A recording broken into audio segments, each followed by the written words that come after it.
Pemirsa Tegar TV dimanapun Anda berada, kita lanjutkan dialog spesial kita bersama Mas Gino Vanoli, Kepala Kantor DPD RI Provinsi Lampung.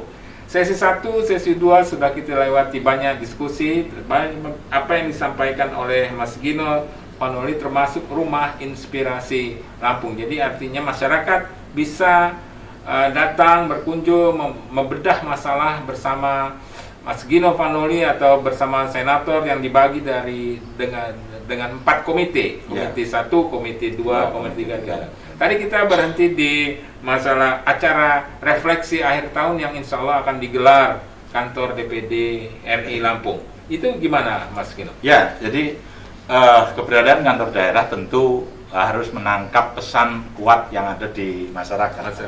Selama 1 tahun terakhir tentu untuk bagaimana supaya proses ini bisa berlangsung dengan lebih baik, tentu para pihak, seluruh stakeholder pemangku kepentingan yang ada di Provinsi Lampung harusnya mau ikut cawe-cawe, paling tidak seperti apa sih proses pembangunan yang sudah berjalan selama 1 tahun, paling di 2021 di tengah apa istilahnya ya, persoalan COVID-19 yang juga sangat membuat kita mengalami kontraksi yang juga luar biasa di seluruh segi kehidupan.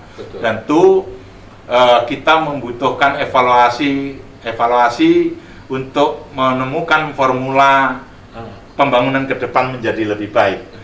Kita tahu bahwa Provinsi Lampung tentu Pemprov bekerja dengan jajaran kabupaten kota sudah bekerja sangat keras, tapi faktanya banyak juga persoalan yang belum terselesaikan. Salah satunya misalnya tentang IPM, Indeks Pembangunan Manusia, sebagai salah satu indikator penting kebermajuan proses pembangunan di suatu wilayah. Kita telisik, ternyata kita juga belum mengalami perkembangan yang signifikan. Linear dengan tingkat IPM yang rendah, angka kemiskinan kita juga relatif juga masih sangat tinggi angka kemiskinan. Bahkan untuk di Sumatera saja kita selalu berkutat pada ranking 6 atau ranking 7 gitu ya, dari 10 provinsi. Khusus untuk IPM bahkan selama 10 tahun terakhir kita selalu menduduki nomor buncit. Tentu ini kan persoalan. Kenapa? Karena Lampung ini punya keunggulan komparatif, keunggulan potensi yang tidak dimiliki oleh provinsi-provinsi yang lain. Kita punya akses jalan yang luar biasa, bahkan sekarang ada tol relatif dekat dengan ibu kota. Rasanya kita perlu menata ulang bagaimana supaya potensi yang ada ini betul-betul berdampak produktif dan positif bagi kesejahteraan masyarakat. Termasuk sumber daya alam, pelabuhan internasional. Kurang apa sebenarnya? Semua komoditi yang ada di sini juga bisa tumbuh, juga pertambangan juga ada. Tapi persoalannya pasti ada yang salah.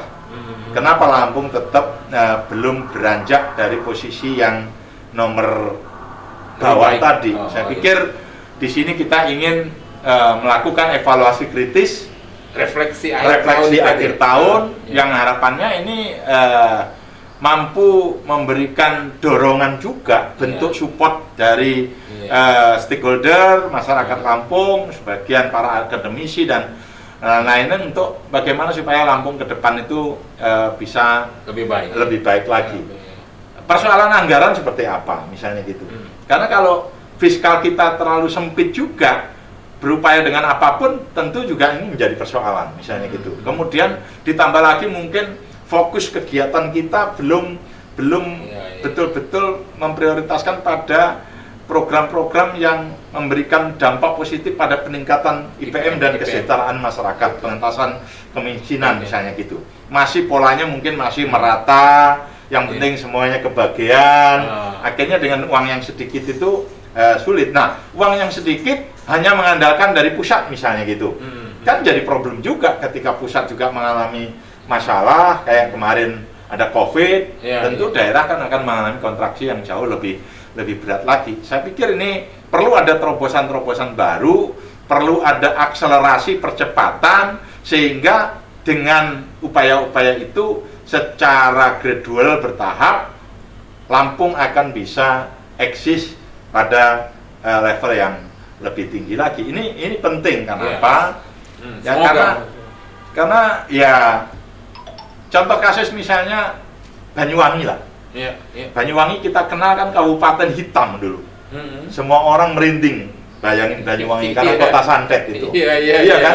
Tapi oleh Aswar Anas bisa dirubah menjadi daerah wisata tujuan utama. Dan perkembangannya Mas Umar yang boleh saya sampaikan selama saya di Jawa Timur itu mengalahkan Kota Malang dan Malang. Dari peningkatan PAD, kesejahteraan masyarakatnya itu akselerasinya luar biasa. Itu daerah yang punya basis modal sosial yang relatif tidak cukup baik sebenarnya gitu loh. Tapi bisa dengan kecerdasan pemimpinnya, keberanian untuk merubah mindset masyarakat, ternyata Banyuwangi menjadi daerah yang sangat digandrungi oleh para wisatawan. Dan tentu Lampung juga harus bisa, walaupun kita tahu Lampung juga dicitrakan juga tidak cukup bagus. Tentu ini menjadi perhatian kita. Betul. Dikit-dikit begal, dikit-dikit persoalan itu tanah, identik dengan kita. Kok Lampung sebagai kampung begal misalnya gitu ya. Mohon maaf ini stigma yang sangat tidak produktif menurut saya. Ini harusnya menjadi perhatian seluruh pihak dong. Baik dari gubernur, bupati, wali kota, seluruh perguruan tinggi. Persoalannya apa sih? Masa kayak begini harus dibiarkan terus? Tentu dengan situasi yang tidak kondusif ini kan bagaimana kita menarik investor kalau suasananya seolah-olah Lampung itu seram.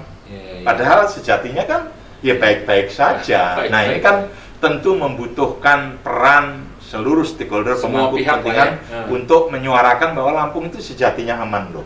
Lampung itu sejatinya ramah terhadap investasi sehingga semua orang mau energi positifnya berangkat ke Lampung. Nah, dalam konteks itulah kantor daerah bekerja dengan lembaga studi Letform dan Dewan Perwakilan Daerah Federasi Guru Independen Indonesia akan membuat refleksi akhir tahun dengan FGD, Focus Group Discussion, mengundang para pakar, mengundang para expert untuk mencoba mencari apa sih faktor penyebab dan solusi terhadap persoalan-persoalan yang ada di Lampung, khususnya tentang rendahnya indeks pembangunan manusia dan angka kemiskinan di Lampung yang relatif masih sangat tinggi. Sangat tinggi. Itu rencananya kapan tuh Mas Gino?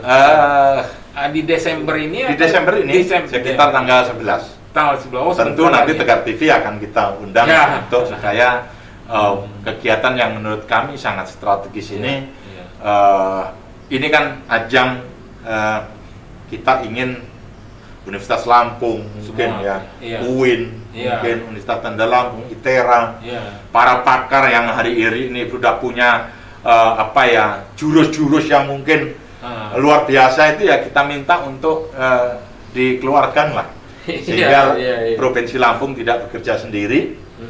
Kondisi hari ini harus kolaboratif, harus bersinergi, harus bekerja sama-sama bekerja, sehingga kita ke depan punya harapan Lampung menjadi provinsi yang jauh lebih baik. Baik, insya Allah, mudah-mudahan Mas Gino. Iya kan.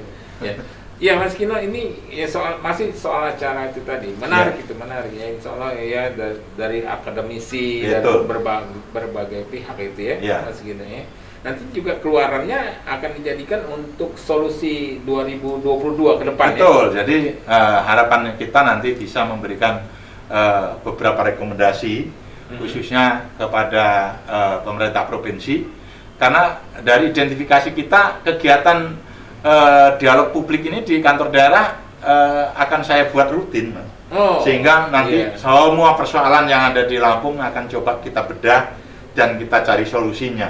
Jadi kita bukan hanya mengungkap bisa menyalahkan ini, bisa menyalahkan itu, tetapi kantor daerah mencoba fasilitasi pertemuan para pihak sehingga para stakeholder ini bisa memberikan tawaran-tawaran solusi. Lampung membutuhkan kerja-kerja yang luar biasa, Man.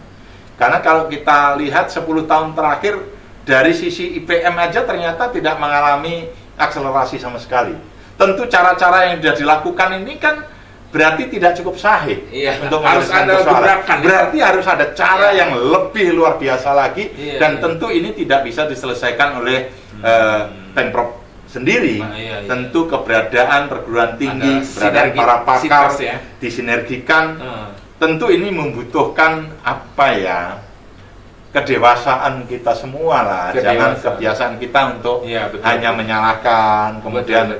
Tapi marilah ke depan kita saling berkolaborasi, saling bekerja sama, karena provinsi ini kan provinsi yang kebanggaan kita semua.